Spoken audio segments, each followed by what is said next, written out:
Olá amigos, tudo bem com vocês? Estamos de volta aqui para o nosso resumo nesta quinta-feira, dia 11 de dezembro de 2025. E vamos começar aqui. Bom, eu vou começar com o meu bilhete. Eu fiz um bilhete hoje ao governador Wanderlei Barbosa, que eu coloco duas questões importantes aqui. Primeiro, lógico, todo mundo já sabe que se não houver outra reviravolta, né, se o roteirista do Tocantins não virar o tabuleiro de novo, o governador Wanderlei Barbosa vai ser o primeiro a terminar o mandato de 4 anos desde 2006, ou seja, agora daqui o ano que vem fazendo 20 anos que nós não temos um governador que termina o mandato, tá, de 4 anos. Aí vem cassações, afastamentos e também renúncia, tá? Agora tem um outro dado importante também, faz 20 anos que um governador ele não fica no mandato, termina o mandato sem direito à reeleição. O que significa isso? Que o cara teve direito aos 8 anos, aos 2 mandatos, no caso do Wanderlei não é 8 anos, mas 2 mandatos, e ele vai passar por um processo eleitoral sem ser candidato. O último que teve nessa situação foi Siqueira Campos em 2002, quando ele elegeu o Marcelo Miranda. E agora nós teremos o Wanderlei nessa situação. E eu coloco que, sob uma perspectiva, são dois tabus, né? Dois tabus interessantes para a gente ver. Agora, o primeiro é do ponto de vista político, quer dizer, terminar um mandato de 4 anos. Isso aí ele é mais emblemático, porque existe, como eu coloquei, um verdadeiro trauma social, né? As pessoas ficam indignadas, assim, até envergonhadas diante do país, de um governador do estado não conseguir terminar um mandato de 4 anos, né?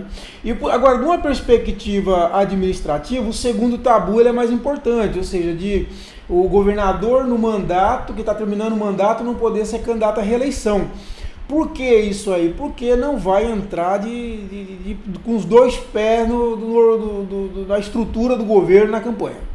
Ou seja, é uma oportunidade de um freio de arrumação, de colocar as coisas em dia, de organizar as coisas para entregar, primeiro, as prestações de contas que o governante vai ter que fazer, vai ter que estar tudo em dia, bonitinho, responsabilidade fiscal, outros parâmetros legais que vão ter que estar bastante em dia, e também com isso acaba entregando um governo mais saneado para o seu sucessor, né? para o seu sucessor ou sucessora. E isso é muito importante mesmo. Eu sempre falei isso. Eu já esperava que lá atrás o Carles passaria por isso, acabou tendo o afastamento dele em 2021, outubro de 2021, não aconteceu. Agora, se não houver outra mudança, nós vamos ter essa oportunidade. Isso é bom. O governador vai ter agora colocar as coisas em dia, tem um ajuste das contas que é preciso fazer, então é a oportunidade boa que tem para isso, não colocar a estrutura, a máquina na campanha do seu candidato, tá bom? Isso é bem interessante, ok? Bom, e nós tivemos aí mais um voto na segunda turma do Supremo Tribunal Federal em relação ao habeas corpus do governador Wanderlei Barbosa. São 4-0 agora. Quem votou nesta quinta-feira foi o ministro Dias Toffoli, né? E ele votou também para a manutenção do governador Wanderlei à frente do estado. Então são 4-0 até agora, né? O Nunes Marques, que é o relator, o Fux e o André Mendonça são os outros 3. E agora o Dias Toffoli. Aí falta um posicionamento do presidente da turma, que é o Gilmar Mendes. Não sei se vai se posicionar, né? Nem é desnecessário. Já está com maioria garantida desde ontem, quando estava 3-0, agora 4-0, acabou, não tem a mínima condição mais de reverter nada, né? E a Dorinha fez uma manifestação sobre isso. Ela afirmou que a decisão de segunda turma do STF traz o necessário sopro de ordem ao cenário político do Tocantins, que é a grande beneficiada, né? Eleitoralmente falando, a grande beneficiada é a professora Dorinha. A senadora, eu tenho dito, eu vou entrar no tema agora, já aproveitando então, é praticamente WO.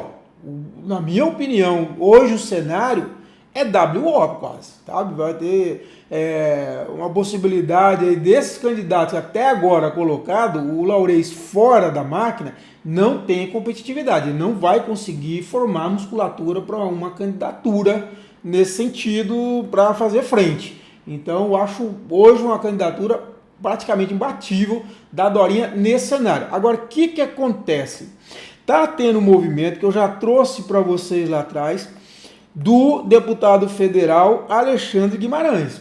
O Alexandre já vinha se movimentando para lançar uma candidatura de terceira via, que seria o Laurez no governo, a Dorinha pela oposição e ele pela terceira via. E eu já tinha dito que é uma candidatura que tem sustentação, ele tem condições de construir uma candidatura competitiva. Com a mudança de cenário, o Vanderlei entrando, o Laurez saindo, o Laurez perde competitividade, Dorinha, como eu disse, vira uma candidata fortíssima, porque junta a musculatura dela, que ela tem hoje os principais municípios, o apoio dos principais municípios do estado, o G5, né, como eles chamam, G5+, as 5 maiores cidades do estado já estão com ela, e aí fora outras, né, você tem Colinas, você tem Guaraí, enfim, muitas cidades aí que juntam com ela. E com a estrutura do Palácio, que chama para si muito o apoio dos prefeitos, que precisam do Palácio, fica uma candidatura muito forte. Fica uma candidatura muito forte, com condições aí de levar para mais de 100 prefeitos, com certeza, numa candidatura da Dorinha. Isso é muito forte. Aí o que acontece? Só que agora, uma candidatura do Alexandre Guimarães, eu vou dizer para vocês, no mandato, deputado federal, jovem, dinâmico, carismático e tem o apoio dos barbalhos, que é importante, tá? Então isso aí não vai dizer que não é, não, que é sim, tem as ramificações externas dos barbalhos, pode ajudar muito o Alexandre aqui no estado, e além de tudo ele tem condições de juntar os satisfeitos com o Vanderlei e fazer uma frente. E aí tentar construir uma candidatura para tentar, pelo menos, assim, dá para pensar até em vencer, mas eu acho muito difícil. Mas de toda forma, eu acho a candidatura, para ser sincero com vocês, né, porque eu quero ser sincero com vocês, eu acho a candidatura da professora Dorinha fortíssima, difícil de ser derrotada, né? Isso é avaliação de cenário mesmo. Pode juntar forma, não adianta, é avaliação de cenário. Eu conheço bem a estrutura político-eleitoral do Tocantins. Quando você vai para o interior, o apoio do prefeito é fundamental. Fundamental. E nesse aspecto, como eu disse, junta a musculatura da Dorinha com a do Palácio, fica muito forte. Agora, o Alexandre Guimarães pode sim juntar os insatisfeitos, porque tem muitos prefeitos que não acompanham o Palácio e não acompanham a Dorinha. Muitos prefeitos.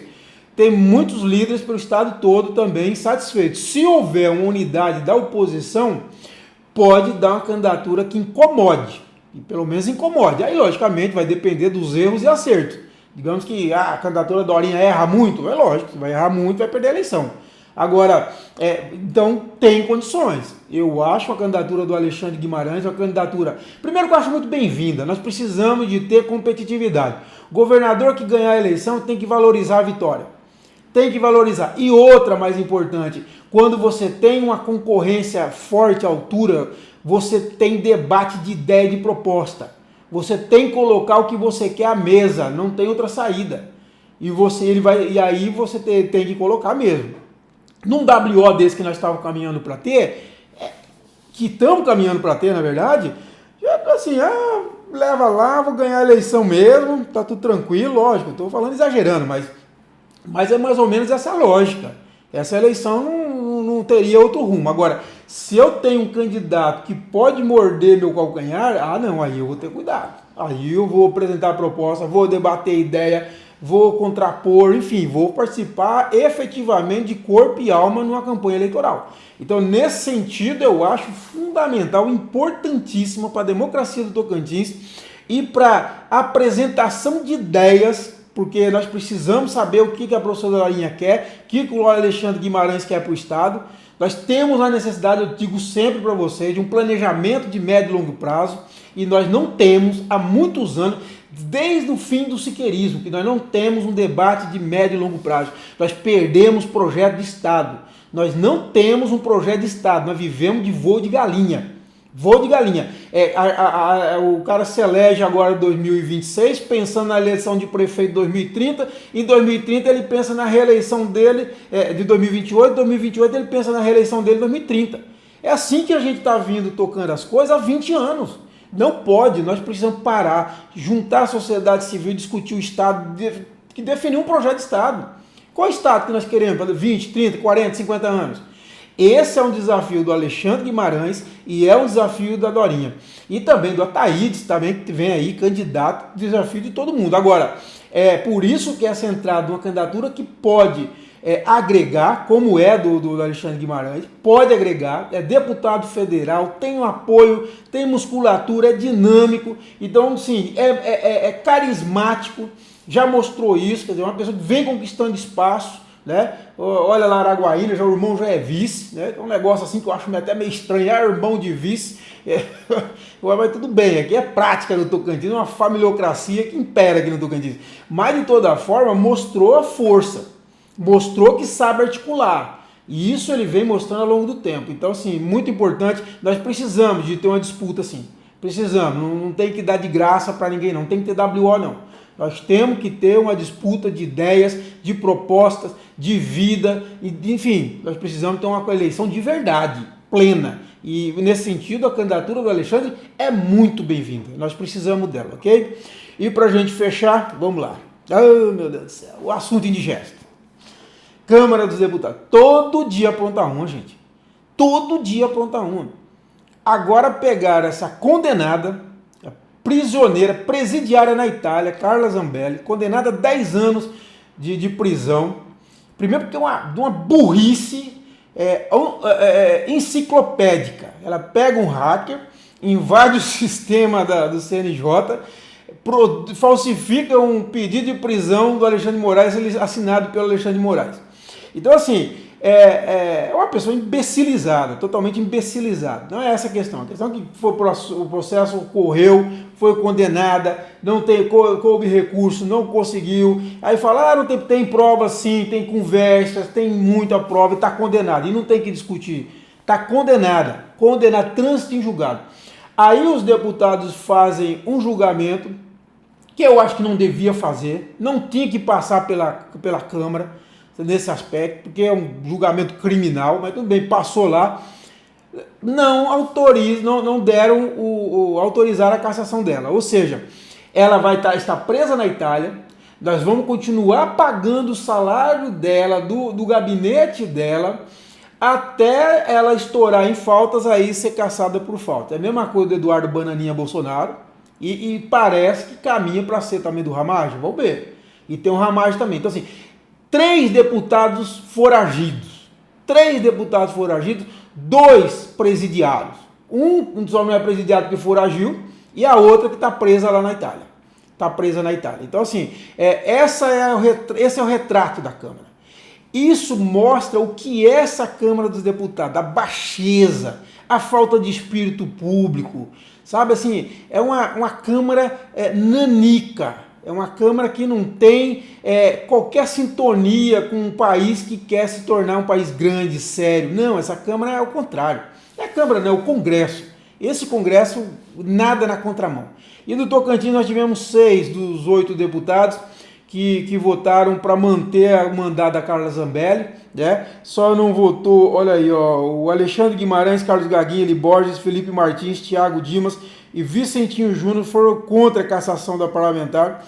Só o Ricardo Aires, e parabéns Ricardo pela postura, tem que reconhecer, ele votou contra, ele é a favor da cassação, e o Toninho Andrade que não participou da sessão. Então, gente, é isso, é um absurdo uma coisa dessa, é lamentável, um espírito de corpo, que na verdade é o que caracteriza essa Câmara. Essa Câmara atua de 2 formas. Primeiro, pelo espírito de corpo, só pensa o seguinte, emenda, proteger um ao outro, olha o PEC da bandidagem, se proteger. Vamos continuar cometendo crime e ninguém vai relar em nós. Essa era a ideia da PEC da bandidagem. E aí então um espírito de corpo e outra coisa, defender o interesse das elites. Defender o interesse das elites. São essas 2 coisas que esses deputados fazem. Espero que tenham gostado. Nós voltamos nessa sexta-feira para fechar a semana e eu convido você a ser nosso parceiro do CCT Mais Independente para construir cada vez mais um site forte, independente, a serviço do Tocantins. Tá bom? Um abraço a todos e até a próxima.